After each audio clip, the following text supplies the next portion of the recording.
Good afternoon, all of you.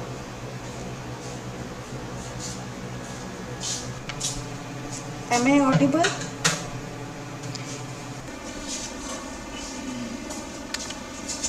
Okay, slides are visible. Good afternoon. Okay. Again, today is the continuation of what we were studying in the previous two classes, that is the autonomic nervous system. Okay. So today we will start with the sympathetic division of your autonomic nervous system. Okay. The general anatomy we had completed.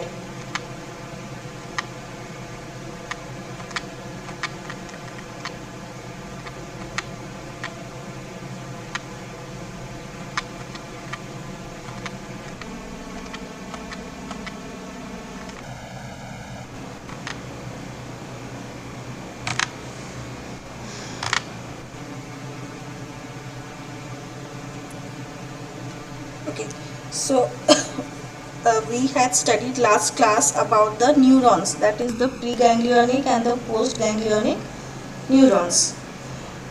Today we will start again with the sympathetic ganglia that we have already started in the previous class. So sympathetic ganglia is divided into your three types. Okay, first one is your paravertebral, second is your prevertebral, last one is your terminal. So three types: paravertebral, prevertebral and terminal. So the paravertebral ganglia, it's present on two on the either side, and it is again divided into your cervical, thoracic, lumbar and sacral. This part we had already completed in the last class. Cervical, thoracic, lumbar and sacral. Again, the cervical ganglia we have superior, middle and inferior. Okay, so thoracic, as you know, there are 12 thoracic ganglia. Okay, T1 to T2, T1 and T2, they supply your head and neck. T3 and T4 will supply your thoracic viscera. T5 to T9 will supply your upper limb. T6 to T12 will supply the upper abdominal viscera. The lumbar and sacral ganglia, three lumbar ganglia for three lumbar segments, L1, L2 and L3. There may be two additional lumbar and four sacral ganglia present. Okay, so T10 to L2 preganglionic fibers supply the lower limb, and L1 and L2 will supply your lower abdominal viscera. So the paravertebral ganglia, that is present two on the either side, it's divided into your four types of ganglia: cervical, thoracic, lumbar and sacral. Till this much we had completed in the previous class. So today we are going to continue the next set of ganglia, that is the prevertebral ganglia. Again, it is divided into three types. Okay. First one is your celiac ganglion, second is your superior mesenteric ganglion and third is your inferior mesenteric ganglion. Celiac ganglion, superior mesenteric ganglion, inferior mesenteric ganglion. And these prevertebral ganglia are otherwise also termed as your collateral ganglia. Okay. The postsynaptic neurons for the abdominal and pelvic visceral organs, they arise from your prevertebral ganglia. Okay, coming to each one of them, the celiac ganglion, the preganglionic axons, they originate from your T5 to T12 spinal level. Function: they provide innervation to your stomach, small intestine, liver, pancreas, gallbladder, spleen and kidney. Okay. T5 to T12, this is your celiac ganglia. They provide innervation to your stomach, small intestine, liver, pancreas, gallbladder, spleen and kidneys. Then coming to the superior mesenteric ganglia, preganglionic fibers, they originate from T10 to T12 and they innervate your small and large intestine. Now coming to the inferior mesenteric ganglion, the fibers, they originate from L1 to L3 and will innervate the lower part of your colon, rectum, urinary bladder and reproductive organs. So these three types of ganglia that comes under your prevertebral ganglia. Okay, and what are they? Celiac ganglion, superior mesenteric ganglion and inferior mesenteric ganglion. Now coming to the last set of sympathetic ganglia, that is your terminal ganglia. Okay. So these are located in the organs that are innervated by your sympathetic fibers. For examples, they are your adrenal medulla, heart, pancreas and urinary bladder. Coming to the adrenal medulla, the cells of the adrenal medulla are innervated by the preganglionic sympathetic fibers, which originates in the lower thoracic segments, spinal segments that travel in your lesser splanchnic nerve. Okay. Who will tell me what is the other name for adrenal medulla in relation to your sympathetic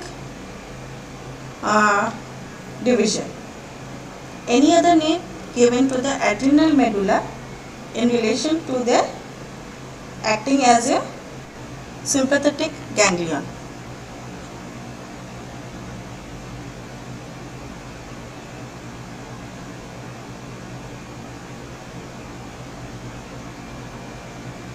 Anyone?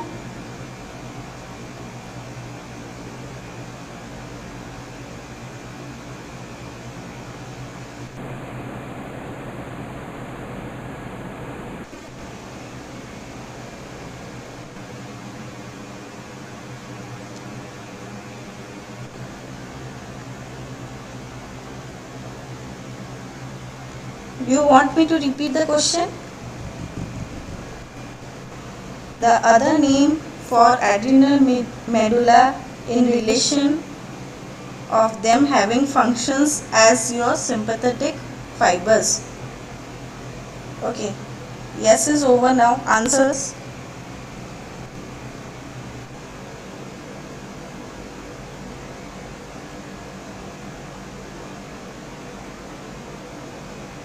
So if you don't know, listen carefully. I'll tell you the answer after 3 or 4 slides.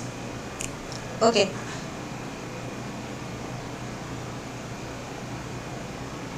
Okay. So the preganglionic fibers, they terminate on your chromaffin cells, the specialized cells of the adrenal medulla that represents your modified ganglion cells. Okay. Now the chromaffin cells will synthesize both your epinephrine and norepinephrine. The other terminal ganglia, that is your heart, pancreas and urinary bladder, they are also modified postganglionic cells. Okay. The postganglionic cells in the heart, for example, intrinsic cardiac adrenergic cells, they will influence the development of the heart during your fetal life.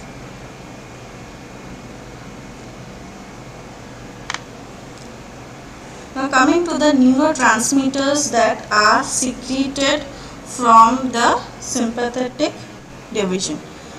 All preganglionic fibers, remember this, all preganglionic fibers are cholinergic and sympathetic postganglionic fibers are adrenergic.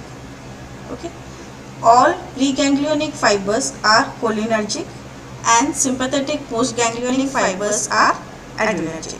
That means they secrete either your noradrenaline or adrenaline. The postganglionic sympathetic fibers will supply your sweat glands and blood vessels of skeletal muscles, blood vessels of heart, lungs, kidneys, uterus. They receive your cholinergic innervation. Accordingly, also their functions. So you have to remember which fibers supplying which structures. Okay.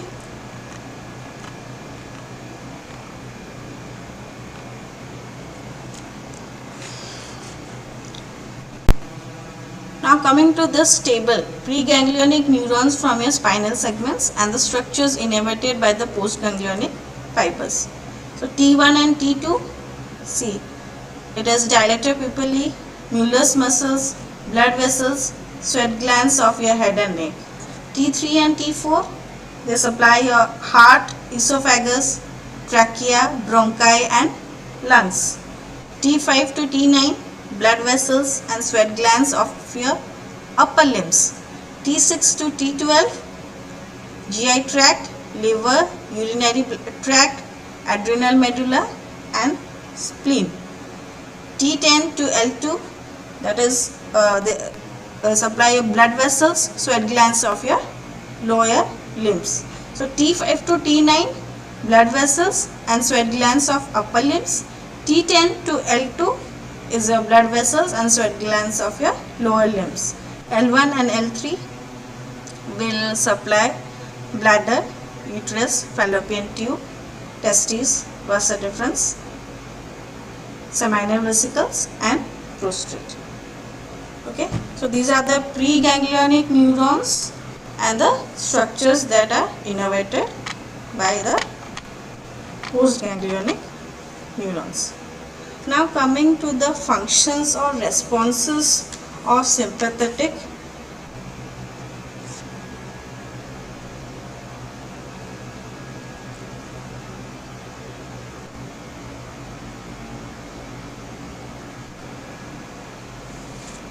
division.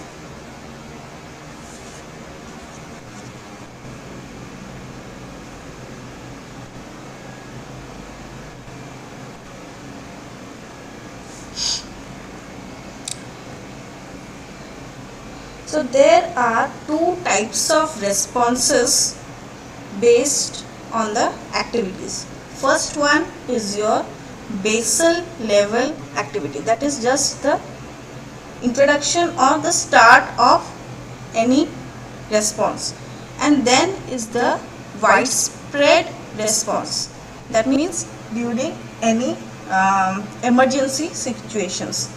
Okay, first basal level activity, which is at rest, and widespread response following activation.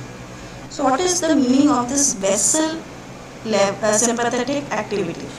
The basal rate of discharge is termed as your basal sympathetic tone, and the functions of many viscera can be altered by changing the level of sympathetic discharge to the organs. For example, change in heart rate and blood pressure in response to your change in posture. So when there is any physiological change in or alteration, the sympathetic discharge to the organs can be controlled. Now the next one is your widespread sympathetic response. So this is due to the activation of your sympathetic division, and the very important example of this is your fight and flight reaction. Okay, it is again of two types. First one is your sympathetic divergence. What is this sympathetic divergence and why it occurs? Now okay, so the number of postganglionic axons, okay, which emerge from your paravertebral ganglia, the postganglionic axons that is emerging from your paravertebral ganglia, the number is more when compared to the preganglionic neurons which are originating from the spinal cord. So if you see the ratio of this postganglionic to preganglionic, it is 100:1. So if you compare, the postganglionic neurons are far more in number compared to the preganglionic neurons. So the conclusion we draw from this is that the effector tissue, okay, it is innervated by the sympathetic fibers is more.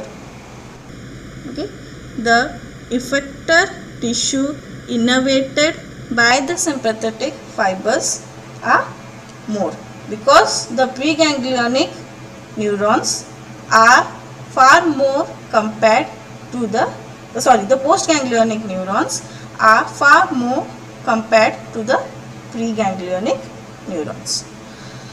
Now this sympathetic divergence, okay, divergence in the term, it enables the sympathetic system to produce widespread responses by simultaneously modulating functions of many effector organs. So simultaneously the functions of many effector organs are being modulated. Again, this divergence, it is due to the branching of your preganglionic sympathetic axons in the paravertebral chain of ganglia that makes the synaptic connections with multiple postganglionic neurons. Why? Again, because preganglionic neurons are less, so they have to give out branches to connect to the postganglionic neurons. This is the divergence. Both where does this connections take place? It takes place both above and below their original level of emergence from your spinal cord. The next is the role of your adrenal medulla.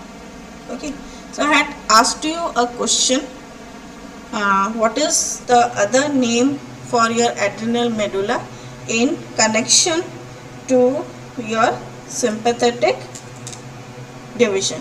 Okay, so it is otherwise a modified sympathetic ganglion, yes, and it is a neuroendocrine gland. Okay, neuroendocrine gland.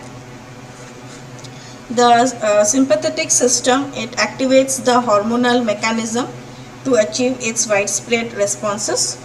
It is mediated by the catecholamine secreted from your adrenal medulla.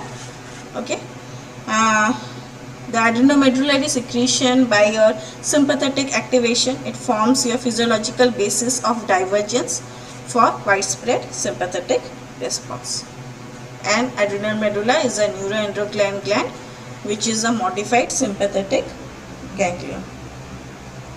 Okay, so the responses are divided into two types.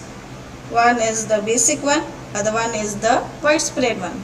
The widespread is again divided into two types. One is due to your sympathetic divergence and the other is due to the role of adrenal medulla. Now coming to the last part, that is the effects of sympathetic stimulation. So about this topic, effects of sympathetic stimulation, you must have already studied this in the various topics covered till now. What is the function of sympathetic stimulation on your various organs? So it is just the combination of all the functions which are by your sympathetic stimulations. So as you all know, the effects are mediated by the release of noradrenaline from your sympathetic nerve endings and adrenaline from your adrenal medulla. Okay, the effects via your adrenergic receptors. Now the catecholamines they elicit their effects by acting on your adrenergic receptors. Adrenergic receptors are of two types, alpha and beta. Alpha receptor again is divided into two types, alpha 1 and alpha 2. Beta receptors are divided into three types, beta 1, beta 2 and beta 3.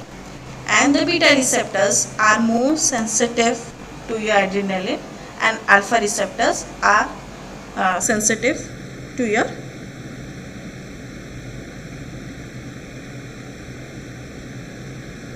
noradrenaline. Okay, so there was a disturbance. Are the slides visible now?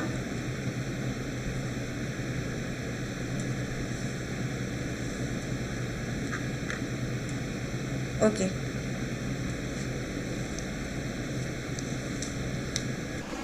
Now let's study about each of the receptors and their functions. Okay.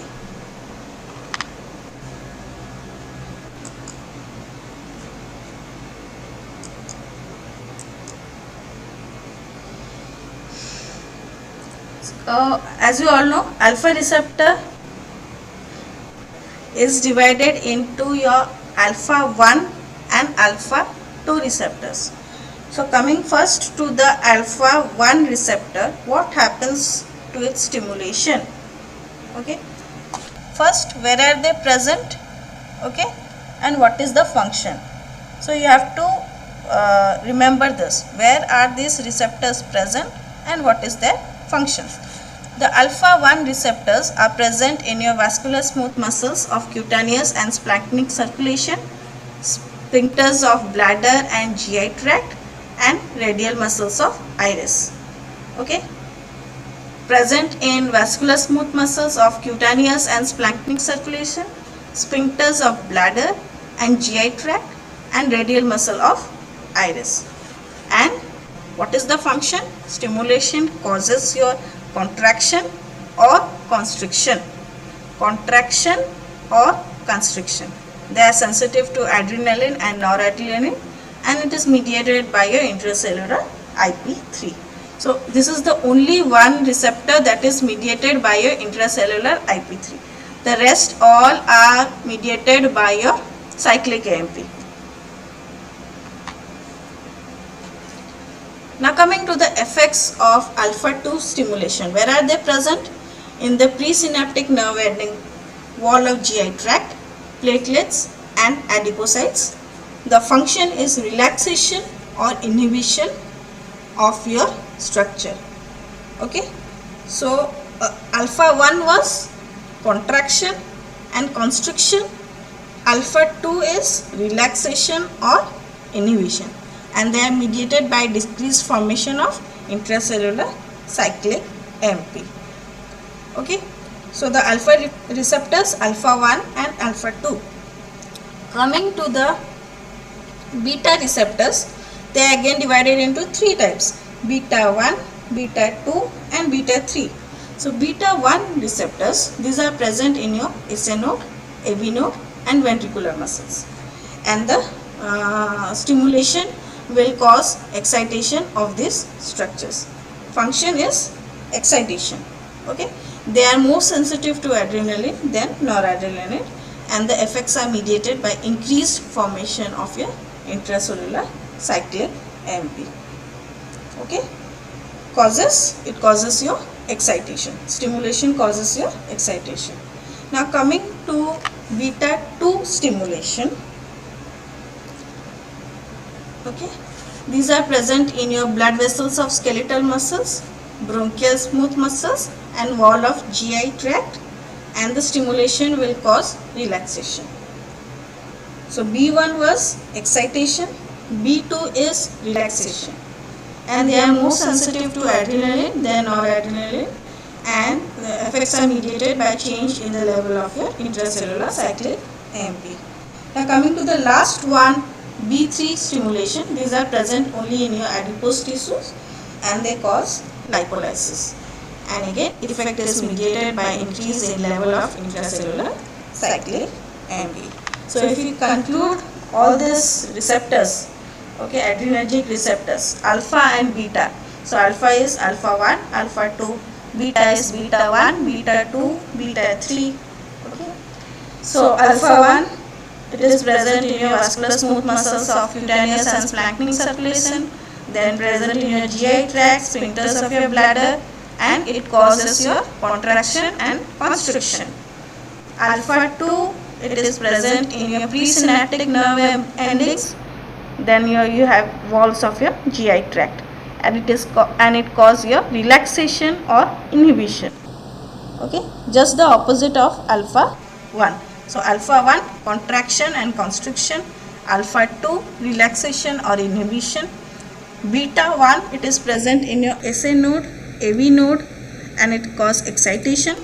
Beta 2, it is present in the blood vessels of skeletal muscles and wall of GI tract, and it causes your relaxation. So beta 1 is for excitation, beta 2 is for relaxation, and beta 3 is present in your adipose tissue and it causes lipolysis. So in the next 3 table graphs, this you will find in almost all of the books.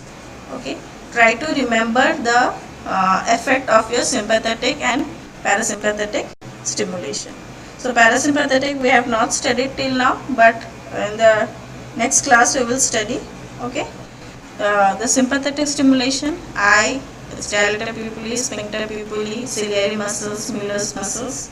Okay, so you have to at least remember one of the functions about your sympathetic stimulation on the effectors organs. So you have eye, you have glands, you have heart,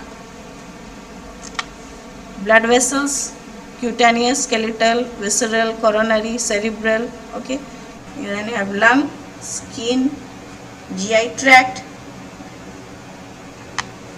pancreas, adrenal medulla, urinary system, and the other structures.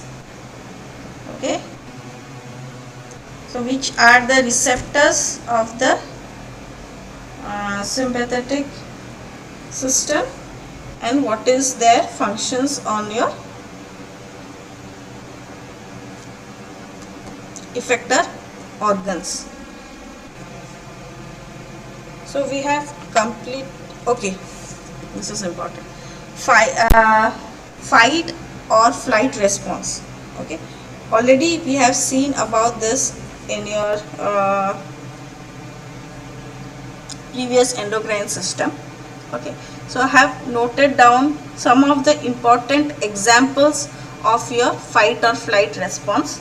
So what is this fight or flight response? It is a sympathetic response.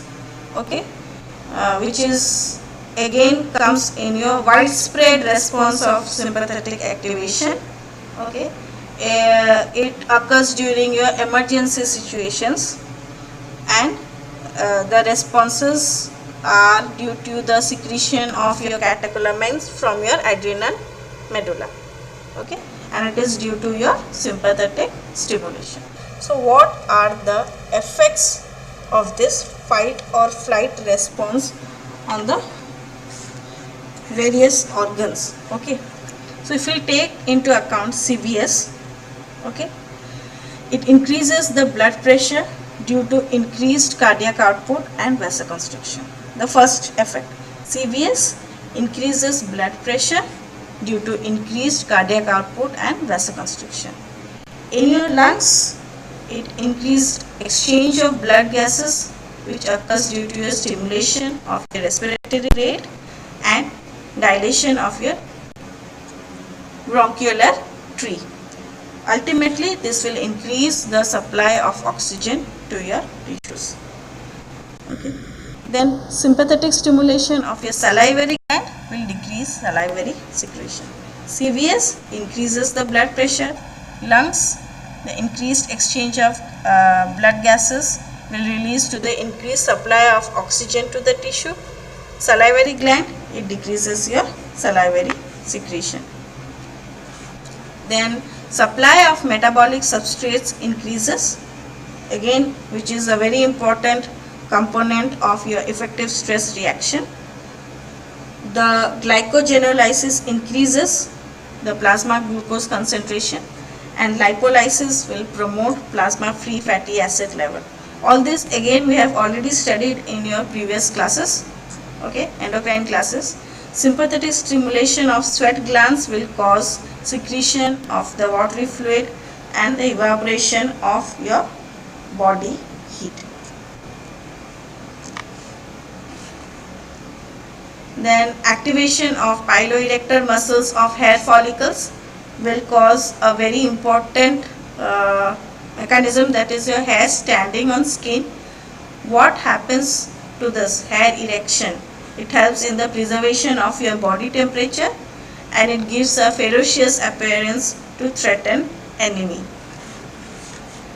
Then coming to the pupillary dilation, which we will study again in details in your special senses classes that are coming up, okay. It enhances your visual acuity and perception to make individual environmentally maximal alert.